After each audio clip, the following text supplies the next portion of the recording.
Allez, à pêche!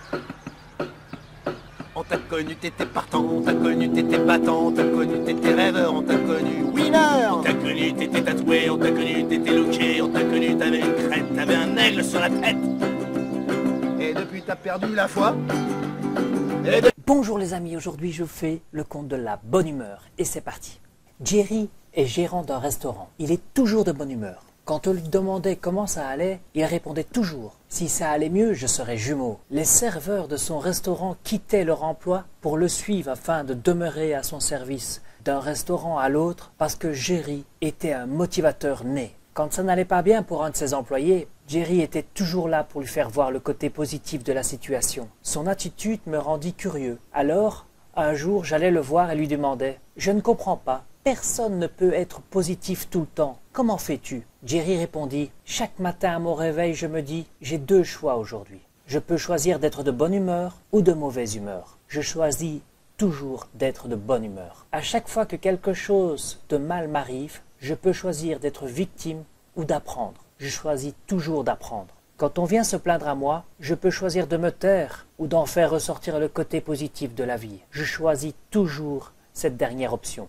Mais ce n'est pas toujours si facile, protestai-je. Oui, ça l'est, dit Jerry. Tout dans la vie est une question de choix. Après avoir enlevé le superflu, chaque situation est un choix. On choisit comment réagir aux situations, comment les gens affectent notre humeur, d'être de bonne humeur ou pas. On choisit comment vivre notre vie. Plusieurs années plus tard, j'appris que Jerry avait un accident. J'appris que Jerry avait accidentellement fait ce que l'on doit absolument éviter dans le monde de la restauration. Il avait laissé la porte arrière de son restaurant ouverte. Et alors au matin, il fut dévalisé par 3 hommes armés. Pendant que Jerry tentait d'ouvrir son coffre-fort, sa main nerveuse glissa de la manette de la combinaison. Les voleurs paniqués firent feu sur lui. Heureusement, Jerry fut rapidement trouvé et transporté à l'hôpital.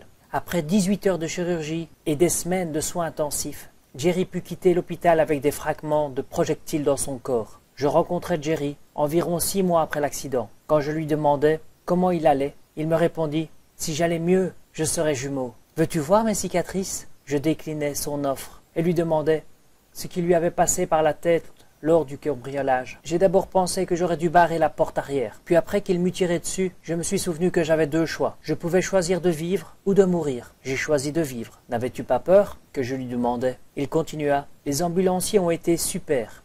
Quoi ? Il est où le U?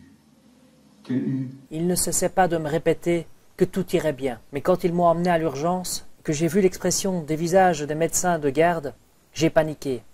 Dans leurs yeux, je pouvais lire « Cet homme est mort. Il fallait que je passe à l'action. »« Qu'as-tu fait » lui demandai-je. Eh bien, il y avait une grosse infirmière qui me criait des questions. Elle me demanda si j'étais allergique à quelque chose. Je lui répondis « Oui, aux balles de fusil. » Quand ils eurent fini de rire, je leur dis « J'ai choisi de vivre. S'il vous plaît, opérez-moi, comme si j'étais vivant et non pas mort. » Jerry survécut grâce à la compétence des médecins, mais aussi à cause de son étonnante attitude. J'ai appris de lui qu'à chaque jour, on a le choix de jouir de la vie ou de la détester. La seule vraie chose qui nous appartient, que personne puisse contrôler ou nous prendre, c'est notre attitude. Alors, en prenant soin de cela, tout dans la vie devient plus facile. Voilà les amis, ça termine cette vidéo. J'aimerais vous dire que je vais prendre 15 jours pour me sevrer d'Internet. Et oui, comme tout le monde, j'ai entre guillemets des drogues, c'est-à-dire que moi je suis un drogué d'Internet. J'adore passer des heures là-dessus.